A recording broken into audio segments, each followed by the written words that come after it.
Welcome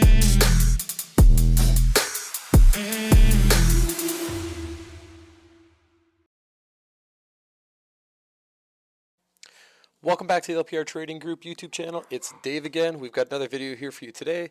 If you hear some noise upstairs, daughter's home from school. She's not feeling well, but we will continue with the video anyways. So we're going to talk about how to spot a potential reversal. And I know when a lot of people are playing reversals, they're trying to get in at the absolute best price, top tick or bottom tick that reversal. And what usually happens there is you're buying a low, hoping you get filled, you get stopped out. Then it makes another low and you say, okay, maybe it's going to work this time. You buy that low, you get filled, you get stopped out. So there's actually a proper way where you can identify a high probability reversal. Does it work every time? Absolutely not. Does anything in trading work every time? Absolutely not. So what I'm going to do is I'm going to show you something down here. And this is my quant hour chart. We're on the 5-minute time frame. You can essentially use any intraday time frame for this. It'll likely show up on the 1 minute, 5 minute, 15 minute, 3 minute. At the end of the day, this is just volume and order flow, right? We're just looking at price and volume. So the time we're going to look at here is going to be around 12:50. So right in here at this area. Now I've explained this inside of our Discord channel here, but I will explain it again on the video so we can just document it for all you guys and show you guys what we're working with as well. So we can see if we look at the market since the open. So I'll zoom out here and show you the market since the open. So this is the 9:30 open right in this area, and we've essentially just trended down all day with very little pullbacks. We had some consolidation periods, some fake breakouts, and then some moves to the downside. We did get a few shorts in here actually. I ended up being away from the charts when this trade played out, but that's fine. I like going back to review it. And better yet, I like to review it and share with you guys.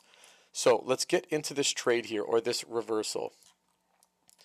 So down here at the lows, without even zooming in and looking at any of the numbers here, what do I see? Okay, what can I identify here at the lows? Well, number one, we've got big, huge red candle, right? Huge red candle to the downside. This red candle comes on very good volume as well. Along with this volume and this profile down here at the bottom, which is going to show us minimum delta, maximum delta, closing delta, and volume, we can actually identify a few things. Well, what can I identify here? We're showing a very bright purple color, which means we're at the higher threshold of our volume on this print for the day. We can see that as volume dies off and we get into like the 10,000, 11,000 contracts traded per candle, our colors are duller. So again, I'm very visual, so I like to see these bright colors to know when we've got a high volume anomaly happening, because this could be a high volume climactic reversal here. Okay, so what do I see? We look at the profile down here at the bottom, and I notice that right down here, our minimum delta was minus 1309, okay? Our maximum delta was 245, and our closing delta was minus 432.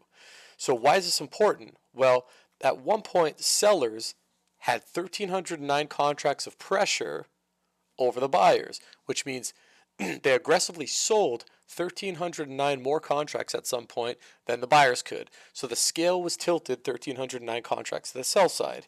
Well, within a 5-minute print, we ended up closing at 432 contracts. Well, this is a difference of about 900 contracts, right? So what this tells me is the sellers were aggressively hitting 1,309 contracts, but we closed at 432. This means at some point the buyers must have brought back or aggressively bought back 900 contracts. Okay, this is really interesting because now this tells me that the buyers are potentially willing to fight down in this area. Well, we move on to the next print here, and we can see that our minimum delta down here, I'll type them out again, was minus 532. So at some point, the sellers had 532 contracts of aggressive bid selling pressure in their favor on this print. Interestingly enough, the max delta was 993 and the closing delta was 753. Okay, so if at some point the sellers had 532 contracts of pressure and then delta closed at 753, this means that the buyers brought back over 1,200 contracts, right? So they've essentially reversed this tidal wave of 532 contracts to the downside and brought this back 1,200 contracts. Let's say this is 0. This would have been the minus 532. 532. And this would have been the plus 753. Okay? So we had 532 contracts of pressure at the bid by the sellers, and buyers brought this back not only to even, but actually pushed it 753 contracts to the buy side. This is a very key piece of the puzzle for a reversal. Okay, so we can see that buyers are participating and they're willing to fight down here. They're actually willing to fight and beat aggressive sellers. It's not like the sellers went away. They're still here and the buyers are turning around and beating them. All right, that's piece of the puzzle number one. Now if we zoom in here, we can actually zoom in on the prints, and we'll keep the prints sort of zoomed out so we can see. If we look at this number right here, 791, this is a large imbalance. We had 113 contracts at the bid, and we had 791 contracts hit the offer. So this is a buy-side imbalance. Well, we have an imbalance to the buy side when we're throwing a weak break through these pivot lows. This, coupled with this, is giving us a really good clue that buyers are around, right? There's blood in the water here. Sellers have been selling this off all day. There's huge squeeze potential, whether it's short-term or long-term, because sellers are eventually going to have to cover some other positions, okay? We look at the next print here. We've got 572 contracts by 111, 528 contracts by 65. There's 3 large buy imbalances down here at the lows. So we have buy imbalances, we've got our profiles lining up, and on the right side here, we also have confirmation on our delta profile at the 4,027 tick value that there's a surplus of 1,107 aggressive buyers, okay? What I also like about this is directly above this, we have a surplus of 721 sellers. Okay, you've heard the term bad retail sells the lows, right? They sell through the lows. Well, these are sellers that are trapped through the lows. Now, if these buyers can hold on, what's going to happen? As soon as price starts coming above this 722 contracts that we're hitting the bid, the squeeze is going to be on, or the squeeze is going to start, because these short sellers that sold the lows are going to be underwater. Okay, now some of these could have been factored in from the pre-market session. Some of these are factored in here, but this is an area where the sellers are way too aggressively positioned, and if we start ticking up in the market, they're immediately offside. Okay, so these are some of the things that you can use to spot your reversal.